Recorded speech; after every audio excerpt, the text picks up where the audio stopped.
Bem-vindo ao Electrified, eu sou seu apresentador, Dylan Loomis. Um agradecimento rápido ao meu mais novo apoiador, Patrick C. Obrigado por escolher apoiar o canal.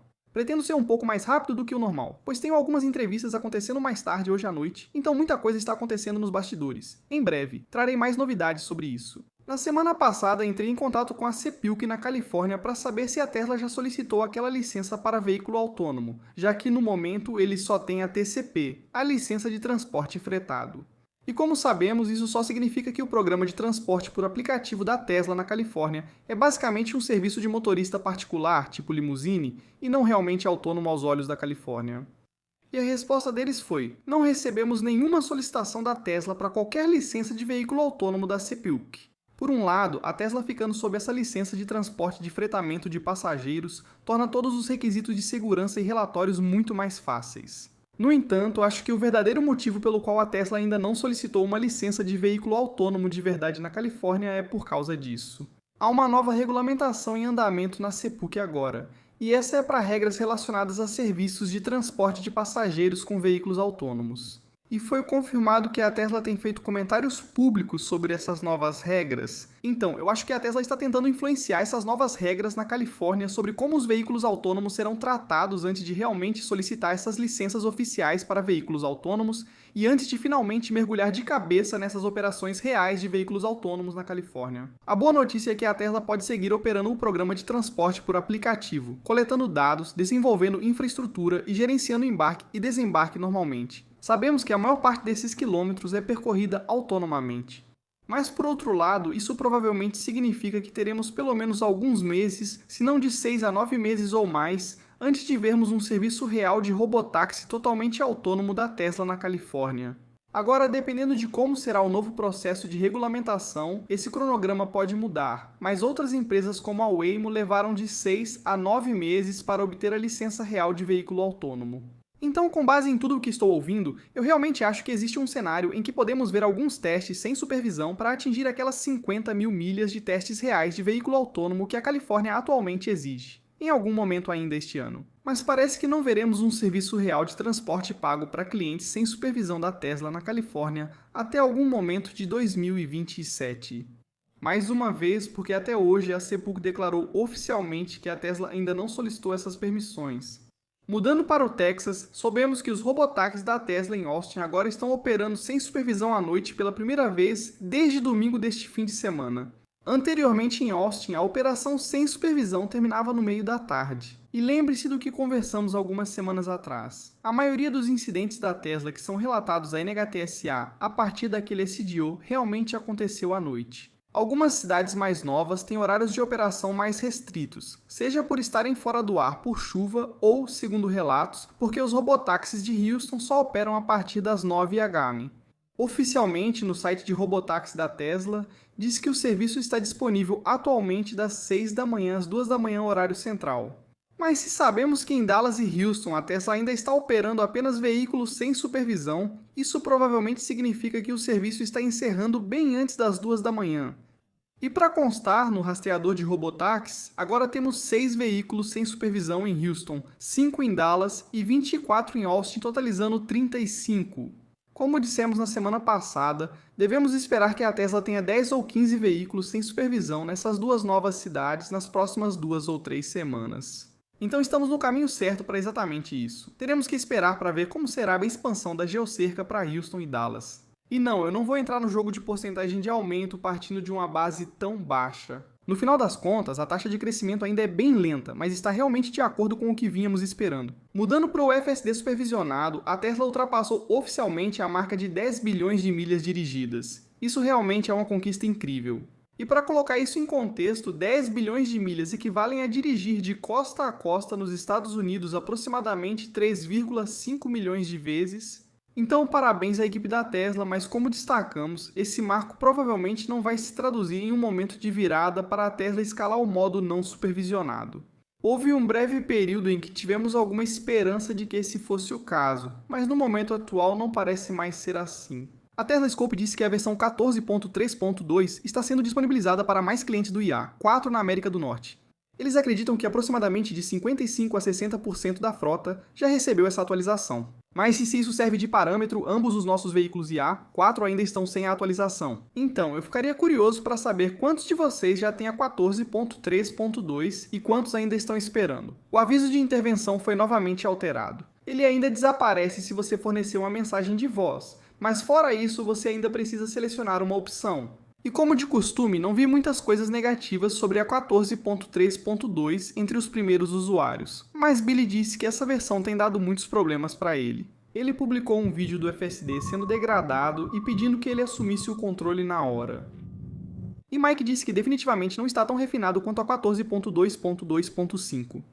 Eu não tenho esse problema específico, mas tenho percebido alguns comportamentos de parar e começar, além de tremores. E isso é certamente anedótico, mas outro amigo meu que também é dono de um Tesla disse que não está gostando tanto da 14.3.2 quanto da versão 14.2. Então estamos chegando mais perto de um lançamento realmente amplo da 14.3, mas ainda não chegamos lá. E depois de lançar as assinaturas do FSD na Holanda no mês passado, a Tesla agora anunciou que vai encerrar a compra do FSD em pagamento único a partir de 15 de maio deste ano. Depois dessa data, a opção mensal será a única opção disponível. E a Tesla disse que os proprietários na Holanda já dirigiram 10 milhões de quilômetros com FSD supervisionado em menos de um mês. Isso equivale a aproximadamente 6,2 milhões de milhas dividido por 30 dias, dá pouco mais de 200 mil milhas por dia, o que equivale a atravessar os Estados Unidos de costa a costa cerca de 69 vezes. Temos a Forum Mobility dizendo que a Big F Transport agora está expandindo sua frota elétrica com um pedido de 40 unidades do Tesla Semi depois de testar apenas uma. E sim, eu pesquisei sobre essa empresa. Parece ser legítima. Eles são uma empresa menor da Califórnia, focada no transporte de contêineres de e para os portos. Também foi relatado que a Big F já possui 9 caminhões Daimler e Cascadia em sua frota. Os Tesla Semi operarão em um depósito da Forum Mobility em Rancho Domingues, atualmente em construção e previsto para iniciar operações no primeiro trimestre de 2027. Segundo uma postagem no LinkedIn, motoristas gostam da condução suave e silenciosa do Tesla Semi, enquanto embarcadores apreciam a redução das emissões. E disseram que o diretor financeiro vai adorar o TCO, que claro é o custo total de propriedade. Só para você saber, a empresa Forum Mobility realmente ajuda essas frotas a eletrificar suas operações. A Forum Mobility anunciou que agora oferece um leasing de Tesla Semi e recarga ultra rápida MCS com grande desconto comparado ao diesel. Com 4 novos depósitos previstos até o início do próximo ano, este é um ótimo momento para migrar para o elétrico. Agora, uma observação. Se você pesquisar, verá que a Big F Transport tem só 19 motoristas atualmente. Então, o que eles estariam fazendo alugando mais 40 caminhões Tesla bem é justamente isso. Esses 40 caminhões Tesla serão de propriedade da Forum Mobility e depois alugados para a Big F. E é provável que a Big F não assine todos esses 40 contratos de aluguel de uma vez. E claro, a Tesla ainda está bem no início da produção do Tesla Semi, então vai levar alguns meses para que todos esses 40 caminhões sejam entregues. E o CEO da Big F já disse que eles planejam expandir significativamente suas operações nos próximos meses, com o objetivo de se tornarem 100% elétricos. E alugar esses caminhões por meio de uma empresa como a Forum Mobility também dá a eles acesso aos carregadores do pátio que a Forum Mobility também possui. E como acabamos de ler, também continua a se expandir. E na semana passada eu disse que a maioria dos incentivos para o Tesla Semi fora da Califórnia estava bem abaixo da marca de 6 dígitos, mas isso acabou de mudar. Esta semana, o estado de Washington anunciou um programa de reembolso de $175 mil para o qual o Tesla Semi se qualifica. Esse é o programa WASIP, o programa de incentivo à emissão zero do estado de Washington. Ele oferece reembolsos de até $175 mil para caminhões elétricos. Classe 8, mas será apenas para a versão de longo alcance do Tesla Semi, que está aprovada no catálogo do programa. Nesses valores, o Tesla Semi fica significativamente mais barato do que os novos caminhões a diesel classe 8 que custam em média cerca de $150 mil. Esses descontos serão aplicados instantaneamente na compra. E se for verdade que um Tesla Semi de longo alcance custa cerca de $290 mil, esse incentivo reduziria o valor para $115 mil. Então agora já são pelo menos 2 estados da costa oeste onde comprar um Tesla Semi é uma escolha óbvia. Isso já está disponível há algum tempo, então vou ser breve. O novo carregador base de 125 kW citado na semana passada foi projetado para recargas mais longas e carregamento noturno do Tesla Semi. É o carregamento residencial para frotas de veículos pesados, com design integrado que dispensa gabinete separado de corrente alternada para corrente contínua, facilitando a instalação. O comprimento do cabo no carregador base é de 6 metros, que é o dobro do comprimento do cabo de 3 metros nos megacarregadores. Até 3 carregadores base podem ser ligados em série em um só disjuntor, reduzindo ainda mais os custos de instalação e operação. O conjunto de carregamento da Tesla para o Semi agora inclui o megacarregador de 1,2 MW para paradas rápidas e o carregador base de 125 kW para estadias longas. Max disse que, embora pareça apenas um poste V4, o carregador básico não tem gabinete algum. Conseguimos colocar uma das 16 bandejas do gabinete V4 dentro do poste. Ele aproveita totalmente o design, a produção e a cadeia de suprimentos dos postes V4 e da eletrônica de potência do gabinete V4. O carregador básico reduz custos e aumenta a flexibilidade de instalação em locais de longa permanência, trazendo mais economia para frotas de veículos pesados. Dan Priestley afirmou que aproveitar melhor os componentes reduz custos por volume, traz confiabilidade comprovada em escala e reforça a cadeia de suprimentos para garantir mais qualidade e garante a experiência do usuário consistente. E só olhando a diferença, aqui você tem o mega carregador e aqui você tem o carregador básico. Então, de novo, visualmente eles são bem parecidos. A única diferença realmente perceptível é o próprio cabo. O carregador básico pode adicionar até 60% de autonomia em 4 horas e as entregas estão estimadas para começar no início de 2027. Na página de carregamento de negócios do Tesla Semi, o número mínimo de megacarregadores que você pode comprar é 2, o que significa que o preço estimado de um é cerca de 94 mil. Para o carregador básico, a compra mínima é de 2 unidades e cada uma custa cerca de 45 mil dólares. Dizendo de outra forma, o carregador básico custa 160 dólares por quilowatt de potência, enquanto o megacarregador custa 78 dólares por quilowatt. Mas o motivo de eu ter mostrado esse cálculo é para te fazer pensar e lembrar que o carregador básico não precisa de um gabinete. O gabinete já vem embutido nele. Quero esclarecer algo que está sendo confundido. A Tesla afirmou que para locais que geram receita, oferece uma taxa com tudo incluído de 8 centavos por quilowatt-hora, e eu não vou entrar em todos os detalhes, mas isso inclui várias coisas diferentes, incluindo o pacote de manutenção, planejamento de viagens, operação da rede e assim por diante. Esse não é o valor que esses clientes que estão pagando pelo carregamento realmente vão pagar. Os proprietários desses locais vão, no final das contas, definir seus próprios preços de varejo e fazer isso de uma forma que possam obter lucro não só em cima do custo da eletricidade, mas também dessa taxa de 8 centavos por quilowatt-hora. Isso, é claro, vai para a Tesla por tudo o que acabamos de mencionar que está incluído.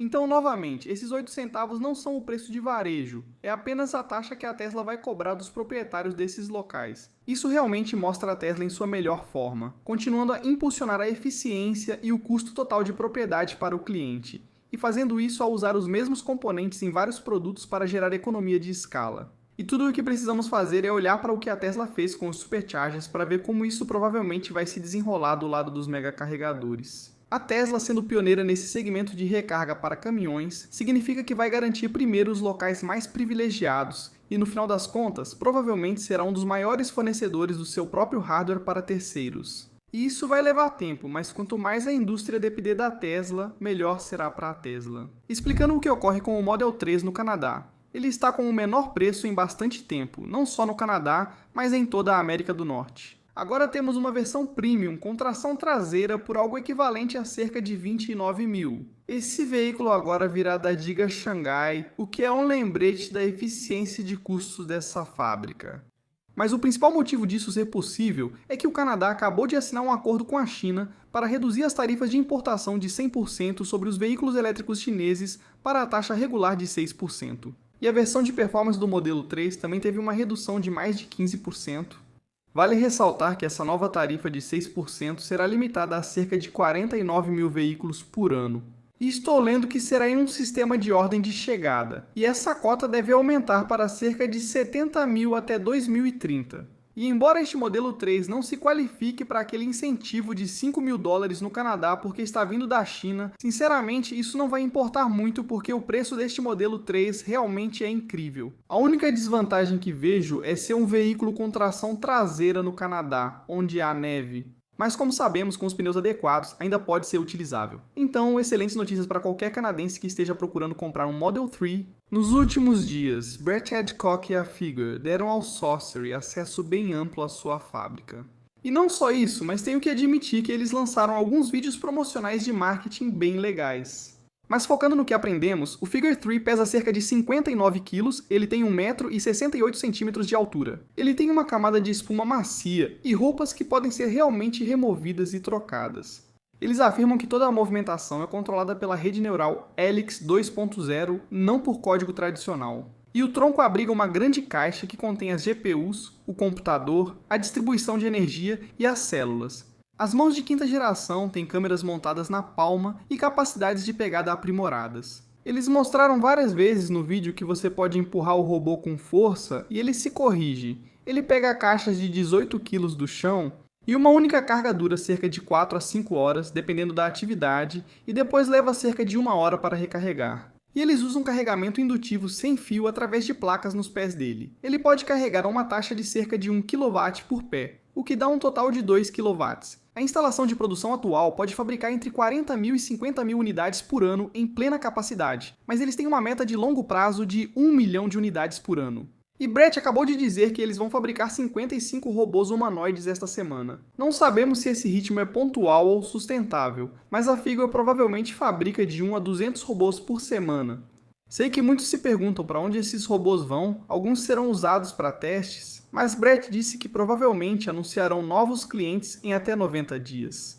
E Brett explicou que não estão operando as linhas de produção 24 horas por dia, 7 dias por semana atualmente, destacando que nos últimos 120 dias, a Figure passou de fabricar um robô por dia para um por hora. E Brett reiterou várias vezes que eles estão hiperfocados em um robô de uso geral. Resumindo, ainda sou cético sobre o que os robôs da Figure realmente farão para esses clientes que podem receber entregas no próximo ano, mas certamente vale acompanhar. Os vídeos já estão disponíveis há dias, então vou encerrar aqui e deixar os links abaixo caso ainda não tenha visto. Joe Tetmeier afirmou que os Cybertrucks ainda são produzidos em pequena quantidade nesta manhã de segunda, com cerca de 25 a 30 no local. Então, a taxa de produção provavelmente está entre 5 e 15 unidades por dia.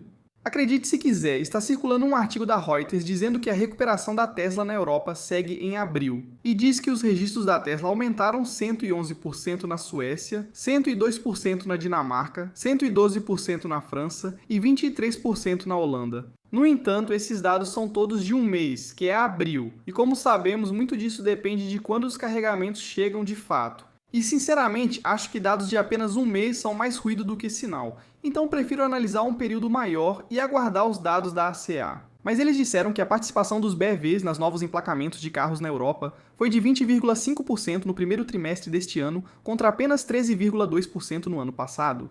É provável que chegue a 25% nos próximos meses. Assim, a recuperação dos veículos elétricos ocorre em toda a Europa. A Tesla provavelmente vai participar disso, mas vamos esperar para ver em que grau quando tivermos os dados do segundo trimestre, assim poderemos analisar os números do ano até agora. O Departamento de Veículos Motorizados da Califórnia anunciou que órgãos policiais poderão multar empresas de veículos autônomos por violações de trânsito. As mudanças entram em vigor em 1º de julho. Eles afirmaram que desde o início da operação nas principais cidades, os carros autônomos da Waymo causaram vários incidentes, como paradas no meio das ruas de São Francisco e bloqueio de equipes de emergência. Antes, as multas eram emitidas ao motorista, mas como os veículos não tinham condutor, os policiais ficavam em situação indefinida. Mas agora, sob essas novas regulamentações, os policiais podem emitir um aviso de não conformidade para o fabricante do veículo se os veículos autônomos forem flagrados em excesso de velocidade ou deixando de dar preferência. O fabricante do veículo terá 72 horas para enviar seu aviso digitalmente ao DMV e poderá contestar a suposta infração de trânsito. Se o fabricante do veículo não responder, o DMV pode iniciar uma investigação, resultando em uma recomendação de ações corretivas, suspensão da permissão ou outras medidas. Com as novas regras, fabricantes terão que realizar um teste de segurança de 50.000 milhas para provar que hardware, software e sistema operacional do veículo são seguros nas estradas, antes do DMV emitir permissão comercial para empresas, como mencionamos antes neste vídeo. Além disso, as empresas deverão garantir que operadores remotos cumpram os requisitos estaduais de licenciamento, permissão e treinamento. Isso aconteceu depois que algumas preocupações foram levantadas quando as pessoas souberam que a Waymo tinha alguns de seus operadores de segurança baseados nas Filipinas. Eles também emitiram novos regulamentos exigindo que os fabricantes de veículos forneçam métodos para apoiar os socorristas que atendem a emergências. Agora, as empresas terão que ter um sistema a bordo que permita aos socorristas contatar um representante em até 30 segundos após a solicitação. O sistema pode ser utilizado quando um policial flagrar uma infração de trânsito, se o socorrista precisar retirar o veículo da área por causa de uma emergência ou por outros motivos. Além disso, as autoridades locais agora poderão implementar uma zona temporária de geocerca eletrônica que impede veículos autônomos de entrarem durante uma emergência. Qualquer veículo presente na área de emergência será obrigado a sair da zona. Veículos autônomos que descumprirem essa regra podem ter sua permissão restrita ou suspensa, conforme o caso. Tudo isso mostra por que a Califórnia continua sendo um dos estados mais rigorosos em veículos autônomos e as novas regras reforçam isso. Se essas regulamentações estivessem em vigor nos últimos 2 anos, a Waymo provavelmente teria enfrentado problemas. Claro, temos muitas dúvidas sobre como as autoridades locais vão conseguir implementar uma geocerca temporária, mas parece que as montadoras serão obrigadas a cumprir. Por fim, informaram que as novas regras serão implementadas gradualmente nos próximos meses. Então, essas são mudanças significativas para a Califórnia, mas vamos esperar para ver se outros estados vão adotar regras semelhantes. Como medida provisória, enquanto aguardamos a atualização do Marco Regulatório Federal para veículos autônomos. Já vimos alguns relatos de que a Tesla está testando o Model Y nos Estados Unidos, especificamente em Palo Alto. Dissemos há meses que tínhamos uma fonte nos dizendo que o Model Y realmente viria para os Estados Unidos, apesar do balde de água fria que Elon jogou nessa ideia. E eu acho que esses avistamentos são um indicativo bem forte de que o Model Y está se preparando para ser lançado nos Estados Unidos, finalmente. E seria um ótimo momento, já que a Tesla compartilhou uma foto do último Model X já produzido. Elon disse na ligação que eles vão encerrar as linhas SLX em maio para se prepararem para a produção do Optimus. O patrimônio líquido de Elon ultrapassou a marca dos 800 bilhões de dólares a caminho de 1 trilhão, mas ele respondeu ao Peter dizendo 10 trilhões de dólares ou nada. Avisando que conversei por cerca de 1 hora com um amigo da comunidade eletrificada sobre tudo da Tesla. O vídeo está linkado abaixo. Mark é um cara ótimo. Ele tem um canal focado principalmente na Tesla e na Cybertruck. Ele me sacaneou um pouco com essa miniatura feita por IA, mas não dá pra ganhar todas. Mas falando sério, o Mark é um cara sensacional. Ele é um de nós, grande fã da Tesla, faz uns vídeos muito bons sobre a Cybertruck, então vou deixar o canal dele linkado abaixo para quem tiver interesse. As ações da Tesla fecharam o dia a 392 dólares e 51 centavos, uma alta de 0,43% enquanto o NDX caiu 0,21%, o volume foi 30% abaixo da média. Fiquem atentos para uma entrevista que será lançada ainda esta semana, possivelmente no fim de semana, talvez domingo. Talvez ativem o sininho só para essas entrevistas. Desejo a todos um ótimo dia e agradeço muito aos meus apoiadores no Patreon